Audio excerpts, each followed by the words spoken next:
Ja, det er sånn her spurningeren vi feivar det er synd eller skuld. Jeg ser i King James at John Mattheus 6 her stendur således nær og fyrirgeva okkur skulder okkara som vi fyrirgeva skuldnar okkara. Det stendur King James og det stendur òsn i tom føreskoa. Her stendur skuld du bavum førum. Men her i Lukas og i feivar til Lukas kapitel 11. Her stendur og fyrirgeva okkur synder okkara tog vit òsn fyrirgeva kvarjun tog som skyldigur mot okkur. Altså, vi bia god fyrirgeva okkur syndinar og vit fyrirgeva kvarjun øren skuldinar. Sørst du? Vi kunne ikke fyrirgeva kvarjun øren syndinar, til synd alt tog mot gode. Men vi kunne være skyldig mot kvarjun øren, vi tar aurata kvann annan, vi tar moinbo kvann annan, vi tar støyt kvann annan, og så kunne vi gjøre det opp, men det er ikke synd. Altså, jo, det kan være synd, men synd gjør du alltid opp med gode. Du synder med det gode. Og tar du først til gods, så først til ansvar vi tunnar synd, men du først ikke til mennesker vi tunnar synd. Du varst det. Og tog så var okkara synda fyrirgeving avhengig av tog, og mennesker vil du fyrirgeva okkur, men det er det jo ikke. Det kan det jo omkant være. Hvis du mennesker så ikke vil du fyrirgeva okkur, ja, så finner du noen synda fyrirgeving, og det er omslett saman. Det er beslett til. Nei, jeg stendur til Lukas 11, og fyrirgev okkur synder okkara, tog vit òsne fyrirgeva kvarjun tog som skyldur mot okkur. Ja. Mannamidlun det skyld, men ikkje synd. Vi kunne ikkje fyrirgeva syndina til kvarjun øren. Nei, henne må vi for til Guds vi. Tog stendet da i Jakobs brev 5 og King James 5:16, jatte feiler tikkara kvar for øren og bie kvar for øren. Jatte feiler tikkara. Her sier ja, Kvosterdal sier jatte synder tikkara kvar for øren. Men hatt katolsk averskan, du tar bytja av Vatikanus, som kommet ur Alexandrium, som pervertera, og lite av katolskare falslæro. Nei, vi gjotta feilenar for øren, til hever agera vi okkara skuld mot vis kvarn øren. Vi kunne stande skuld mot vis kvarn øren. At det ting som oppgjørt mannamidlun. Det er ikke satt, du varst det. Så fer man og blir en fyrirgeving. Så det feilenar opprattar. Men synden er ikke fyrirgeving til at menneska fyrirgever okkur. Nei, I røver ikke. Vil du av denne synd vaska jeg bortur, ja, så måst du trykva Jesus Krist og hans uthelta blå, komma til hans og be han vaska til fra allar synd hvis hun dyra bare blå. Så først du synda fyrirgeving og røntsan. Så synden vekk. Synden alltid loddrat. Nei, jo loddrat man, jo opp og nyer. Du først til gods vid du synd. Du først ikke til mennesker vid du synd. Du først til torrara hvis det akkurat utstandande. Ja. Men hvis vi færre her til Matteus 6, så hongrer det allikevel saman. Til Jesus sier, point at han nå at han har lært okkur fæg, så sier han sånn her, og i vers 15, Matteus 6, 15, nei, fra 14.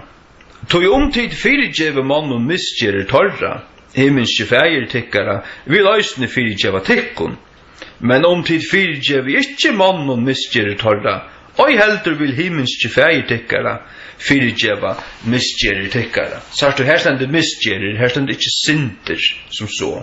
Misgjerer til tar man feilar, man gjer okkurt forkjærst til å misgjera. Trespasses, stendur King James. Trespass, det merker at stuja skoft. Hvis du trespass, så stuja du skofta. du trackar för kärst.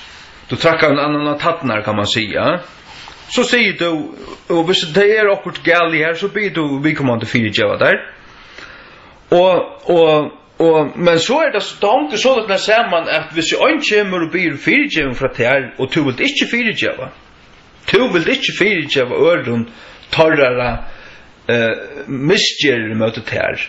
Ja, så vill God heller inte fyra jäva det här. Tøynar misgerir mot honom som synder, det har vi långt att säga. Det har vi långt att säga till Lukas 11. Här som han säger, och fyrirgev okkun synder okkara, tog vi døysne fyrirgev kvarjen tog som skyldigur mot okkun. Ja, och som vi såg här i Jakobsbrevet 5:16, jatte tog feiler tikkara för förgören. Det är inte synderna, nej.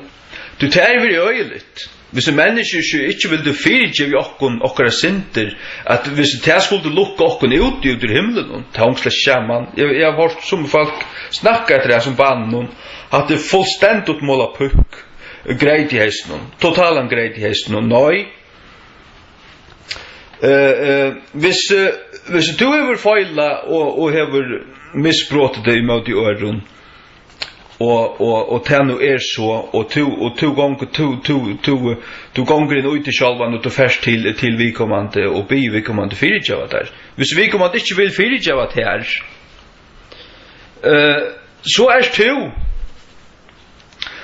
hever du gjørst det som alt som du kanst, alt det som du kanst. Du kanst ikke mer. Du kunne prøve en fra træt, kanskje trutja ferier, ja, det burde du kanskje gjørst. Men alltså vill vi komma att inte fyrirgeva det här överhuvud. Jag såg du gjort allt som du kan. Du är så läser att du. Och problemet är så problemet jag vi kommer inte. Ja, ta han för till Guds och be god fyrirgeva. Ser såna synder eller misgerir. Ta för han inte fyrirgeving. Nej. Och så att det här vi någon hör en hjärta så utlockar vi inte. Guds fyrirgeving fra okkur sjálvum, men vi kan ikke utlukka Guds fyrirgeving fra en øren menneske. Nei, det kunne vi ikke. Det kunne vi ikke, nei. Tog betur at det ta kommer vi bort til Guds. Tog at det ein god, og ein middelgång og mævur middelen Guds og manna, mævuren Jesus Kristus. Timotheus har brøvne tid. Timotheus. Hva dette stendur? Ja, det stendur ikke Timotheus. Du det ein god og ein middelgång og mævur middelen Guds og manna, mævuren Jesus Kristus, halleluja. Så skal du komma til Guds, så det jøgn Jesus Krist, og synda fyrir djevingen, hon og Jesus Kristi, til at du kommer sjálfur til hansara, og jotta tunna synder fyrir honom, ja, halleluja.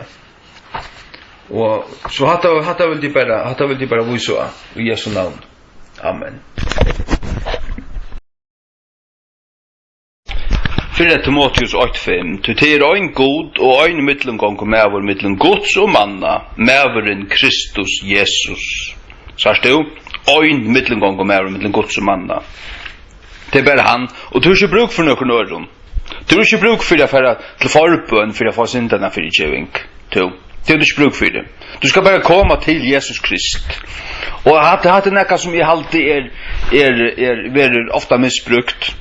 Til at man brukar så øyelig forbøn, og man bjør fram, og folk fører fram, og jotta sånne synder for dem som her bort. Og jotta ditt og datten, og det fer så djupt inne til svalarløyv, og du legger alle denne hemmeligheter fram her bort, og skal ta forbøn av folk. Nei. Det er totalt misbrukt alt det. Tog at tei ikke her og i Guds sted. Du skal fære til Guds sjálfur. Simpelthen til Jesus. Ja. Du bør ikke åpne det her og fortelle at denne hemmeligheter for omkring her. Det blir misbrukt. Det har vi sjálfur sett. Jeg har sjálfur sett det. Ja. Jeg kommer kloder i tjonalø og kommer kloder i alt muligt. Jeg kloder særlig ut her. Særlig av i tjonalø. Ja. Ankra voika kone for at forbøn og jotta alt, fortelja alt møvelig som i overhøver så er det kommet fram her på. I overhøver ikke. som inte kommer ta med vi alltså. Nej. Och så är korla alltså kloteroj. Och det blir missbrukt. Det blir du de som tar stand det här skulle ödas för att ja alltså som bjöd sig fram och be för folk och allt det här. Det leka ofta ne. Det leka som var kvärt. Och så för bara allt ut och vart. Ting som i överhuvud kommer fram alltså allmänt i överhuvud inte. Ja. Det är som mentor. Jag själv säga att här faktiskt. Jag själv säga att här. Och det är inte gott. Nej. Du har inte bruk för att göra dina synder för människan.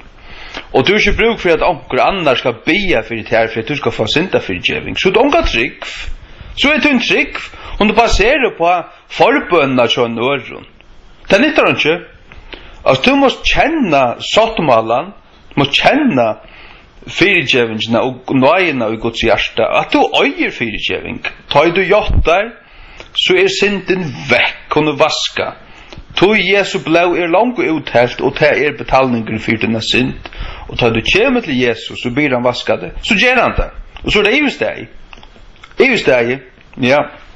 Og folk manglar et størst, solidt forståelse av kraften i Jesu blaue, og at jeg har ikke bruk for de øvrige menneskene for jeg får synda for i givning, eller nækka som helst. Jeg rør ikke. Nei.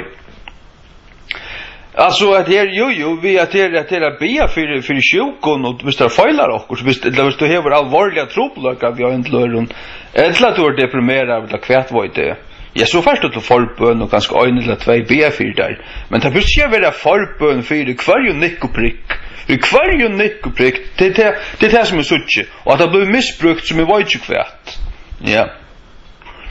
Tog all henga seg så øylt ut for hver øren, og all vite alt om hver annan, og det blir så øylig kontroll til akkurat dette her, det blir kontroll vidt her, ja, og det blir så øyerskaper til togin, og det blir for å styra der, og kontrollera det, at det blir til mind control og alt dette her, og at det stinker, at det hadde ikke det rattet tid, hadde ikke det rattet, nei. Det hadde vært for eviggevind, at det ble for negva sånn her, og i stedet for at hever du nekkar salarlige ting du strujist vi og at her, så reider nekva heldur til at hoksa vel om du kjenner omkran som du har gått all i dag, og året har fortraulet vi han kan slippe snakka vi til om et her. Men så skal det gjerast øynafer, og øynafer for de atlar, og avgrøyast. Så møtas tid, heima til hånden, eller heima til her, og de pratar saman i 2-3 timmar, og så ber de dette nå, og så du finner ordentlig velløying, og du hever året av en person, og du ber han ikke snakka om et her, det heter ordentlig personligt, og så ferdig ikke vi Og i stedet for som det har gjort det, at det har vært så holdt rævlig bjør fram, og du var slett ikke kvant ikke snakka vi, og så året du holdt personlige ting, vi folk som du slett ikke kjenner nesten, og ta för ut ska garantera där till lekor som var inte kvärt. Jag själv vill säga att det är. Så vi själv vill vittna till att det är, ja. Och det är inte gott. Nej, vi är rädda till Jesus själv. Till Hackstaman och han fader avgrött här. Så är det så där väl och virkelig avgrött. Amen. Matteus 5 23-24. Tess vegna du kommer vi gav og tøyne til altarsins, og her minnes til at brauer tøyne hever okte møtet her. Læt etter gav og tøyne her framme for altaren, og fær løy tøyne, fyrst ver samtur vi brauer tøyne, og kom så og offra gav og tøyne. Sars du? Tu færn at offra okkur til Guds og at altar.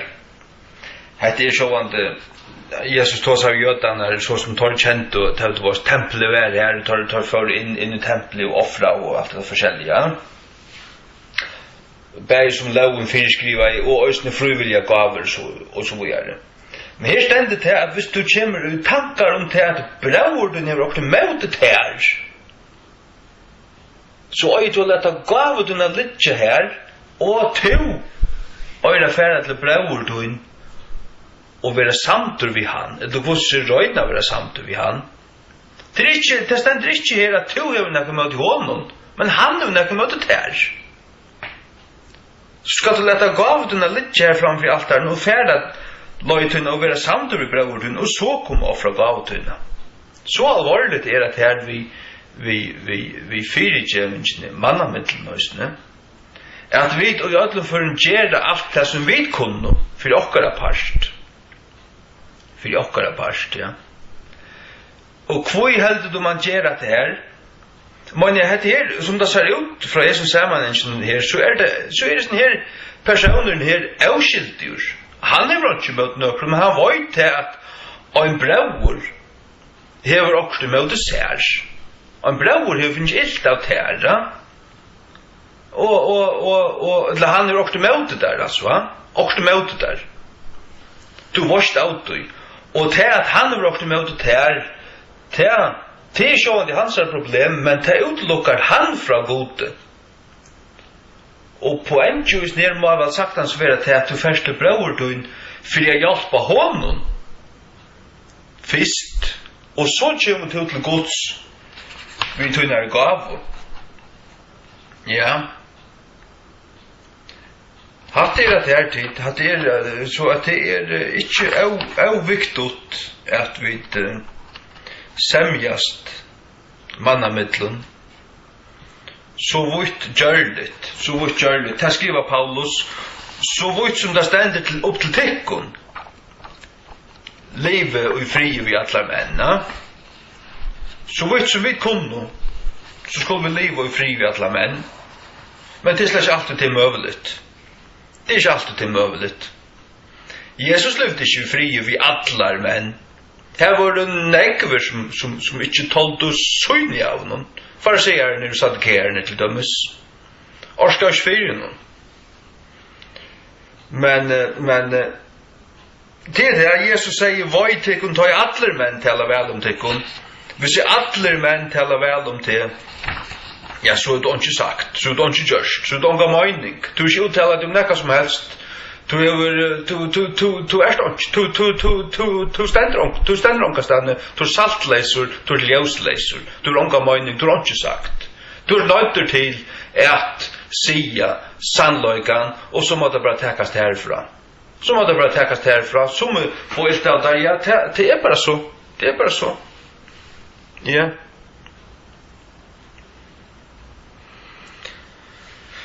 Det er her tid.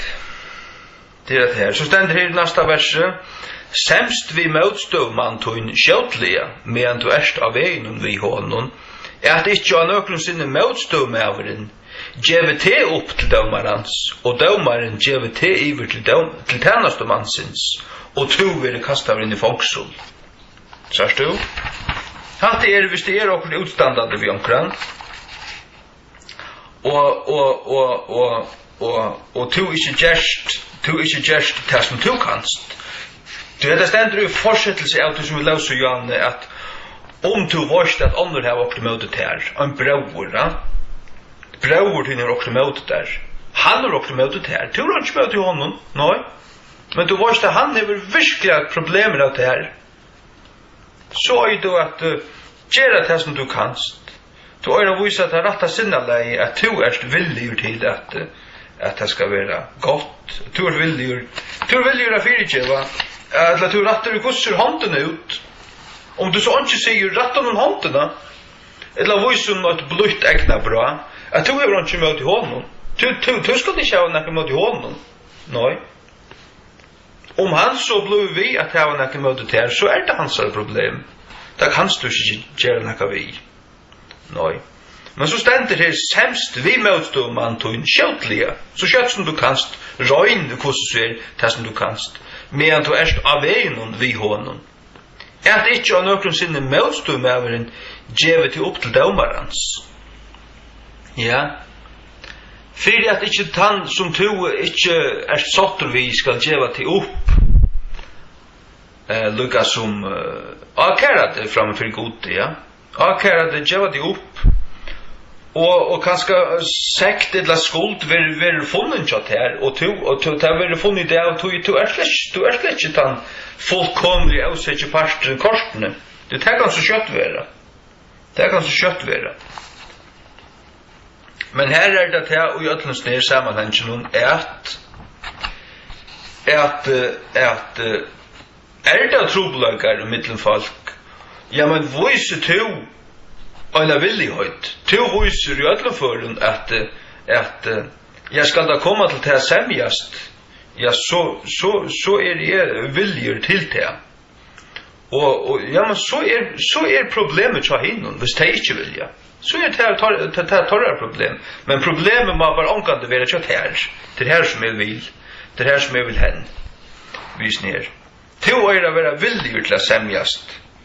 Och som det ständer här, en tar vi de som har också mötet här. Ja. Och ta gest och det självande hansara vägna. Mer än tøyna vägna. Mer än tøyna vägna. Men som vi långt har sagt oss ner att hvis vi har ett hjärta som inte vill fyrirgeva, så har vi själva utlukka och själva från Guds fyrirgeving. Så det har inte samma vi tog. Det är hjärtaläge.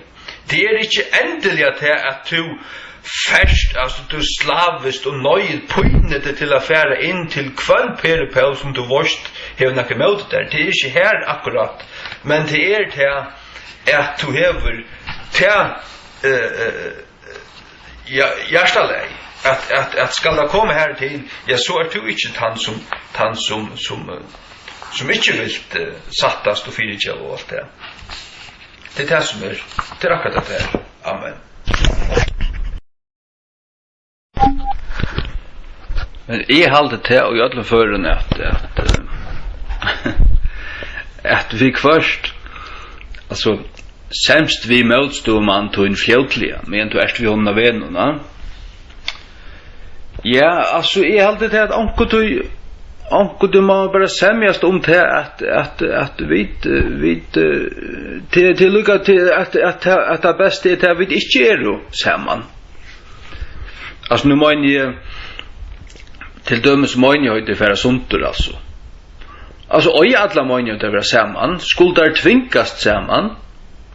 Det visst det är grundläggande moner i mitten. För att folk lära och meina och huxa och såna kan. Och det ögnast inte, det är som vatten och olja, alltså det ögnast inte, det kan inte vara samman. Jag lät det vara suntur. Men det pyrkar vara fudgenskapur, det är det som man vi. Man kan ögnast om det att vi är inte samman, alltså tid färre här och vi är här, alltså vi halsa, vi är blöjvi kvann annan och inte kvann vi är inte fudgen där, det är det som man vi. Vi heter inte kvann annan, vi vill inte kvann ören ilt eller näka tøylukt. Men vi tackar det bara härifrån, alltså. När vi är inte samman, alltså. Det kan onko det vara akkurat rätta, alltså simpelt den ta öjnasta rätta, alltså. Hitta är väldigt drap. Och som till dem som vill läsa nästan ut i Timoteusbrevn och Johannesbrevn östni om att här att visst det är en som inte rätta Guds läro och ja så att avvärda han ena för tvärför trutja för och blev han vi att ja så kör han ut alltså. Men det kallas för möndighetsdisciplin alltså. Och ösnen rönsan alltså. Nu det är inte att du hatar mannen att du inte är nilt eller något tøylukt, men du kör han ut. Ja. Och det är alltså Guds forskrift, alltså vad som ska det vara alltså. Ja. Men vad ska man säga, hur är det var i det? Nekvar alltså du kan komma in i sammanhang som standa som bara sta flackra bara alltså det är ju annars för något som helst. Det vet inte. Lär egentligen inte. Vet det inte vad det är men då spyr ska det allt. Det är ju annars vad det allt själv. Inte annars för dig. Nej. Och så säger du sannolikan och Guds ord och tur slash tolt och tur bara blackout ut en troublemaker ja för utvitar ja hade det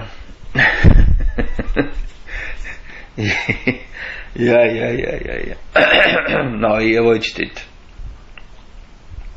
så hade det inte flyktat här men i öllum förun ja som vi sa då så länge som till klock och till ögon stendur så ska man göra det som man kan för att toucha så länge som man kan men ja nej jag vet inte om du så ska man slett inte det ska så sån dans som inte vara på bekostning av sannolikan hvis du vorst och du väl vilja begrundat och prägvat ut från Guds ord alltså en doktrinerande spurning till dömes till att Jesus är god han är inte skaptur han är ongan skapt han är evig god vad han är och folk kickar bara bort på att vi står en egen och du vorst tålade slätt bläckade bara ut och så är ja alltså det så måste jag bara vara här vias du tar kanst du inte ta ut det kan du inte budget din under och för att det är nog det kan slätt det vill nämligen vi större synd det just det är inte manslöjare av ringasta slä och testan det är så inte modell till som jag heldur loja sin tur vara sin dröm som allar och det ser akkurat som i samband med det att jag tog King James och tog King James alltså det är bolterbräck norsta rock tojon ja ofta och särskilt har ju folk komma till rätt med som har störst sinne och kanske lika kraftiga meningar som är själva alltså nej vi ser vad du har fullständiga avgröta meningar hur förska King James ska vara och samsvar vi önskar King James och jag långt har gjort det så där och folk för att sätta press om vi kupa in att det ska flytta med ja så funkar något där och onkel vill sparka ur revna och alltså väck igen ut så tjat jag attras när kan du för väck du bara komma att göra mig för 3 ja jag ska spruk för där alltså för väck jag ska spruk för där nej spruk för där och så är det här så är det bara att så samlas vi till att vårt kvart to very share moiras det är bara det ja och så tackar vi det här för oss men fudgen det är det drar inte härtor men det är bara det att Algin vill teachen att nej nu kör jag ansmadlar härifrån faktiskt det vi kort ansmadlar att ta in så det är bara det ja nej så att jag lät inte för min part alltså för min personliga part jag lät inte mänskliga känslor och ta blade syner jag lever ganska kolossala herrar som innast inne är blade som mycket kvätt och det är nämligen det som är reist i mig själv att hej bara vill blade och allt blade slopp jag rått i mig så var det en syfteblöka och det kan på en dans mycket vara titt Ein kvör kommer ett mer ein kvör kommer på båten och för att hålla rör ut om i hand när inte tällingrum så blir det bara lika här och minst lika så här som jag annars kunde vara blejtor men det är så en dans som ska hålla så säga det är för att välja det som är älskar mer en näka människa och näkra kleiv ett land näka som helst det är det som är sitter och som jag har sett mig och det som är varje vi måste och löve till öter King James Biblian enska och förska ja för ska det vara ett asen och en kleiv och bejat och anna och kallar ditt och datten och äta vår landsforvustur för tandskuld utan att bogen skall öjläggas eller buklast eller skövast eller näka som helst. Hon ska vara perfekt. Hon ska sundas med vara perfekt. Ja. Det kvar som ordla minne. Och Jesu namn. Take the livet.